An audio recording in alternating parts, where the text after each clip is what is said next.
Welcome to the SolarEdge Learning Lab. This video will guide you through how to set up a static IP on your inverter.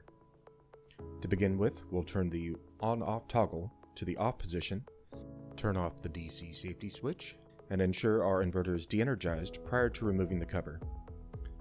We'll access the menus via the 4-button interface, long hold on enter, and the password is 123 123 12.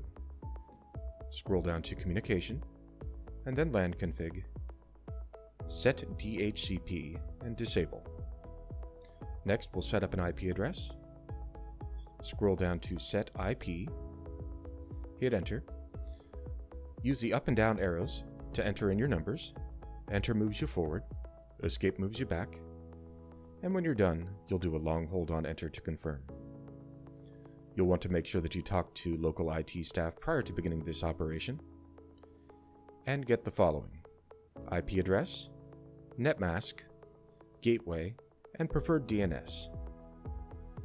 We've got our IP address entered now, and we'll do a long hold on enter to confirm. Next, we'll set our mask. Scroll down to set mask, hit enter, and you'll usually be entering in 255, 255, 2550. This may vary based on network, so always make sure to check in with local IT. Long hold on enter to confirm. Next, we'll put in gateway.